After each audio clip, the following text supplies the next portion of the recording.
বৌমা, এটা তোমার বাবার বাড়ি না যে তুমি যা ইচ্ছা তাই করবে।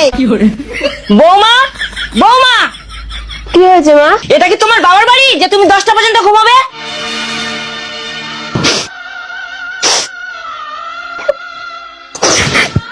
এই তুমি কাঁদছো কেন? তোমার মা আমাকে বললো এটা তোমার বাবার বাড়ি না যে তুমি পড়ে পড়ে ঘুমাবে। এটা যেমন তোমার বাবার বাড়ি না, তেমনি আমার মারও তো এটা বাবার বাড়ি না। তাহলে তুমি এত দুঃখ পাচ্ছ কেন?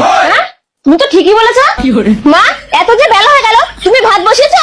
আরে তোমার সাহস কি করে হয় আমাকে ভাত বসানোর কথা বলো? এটা তোমার বাবার বাড়ি না। এটা তো তোমার বাবার বাড়ি না, তাহলে তুমি এত কথা বলছো কেন? বৌমা তো ঠিক কথা বলেছে। শাশুড়ি মা, আপনি যে একটু আগে বললেন যে এটা তোমার বাবার বাড়ি না, যে তোমার ইচ্ছায় সব হবে। হ্যাঁ, আমি তো ঠিকই বলেছি। তাহলে শুনে রাখুন, এটাও কিন্তু আপনার বাবার বাড়ি না যে আপনার কথা শুনে আমাকে চলতে হবে। তুমি জানো না তোমার শ্বশুর ঘর জামাই?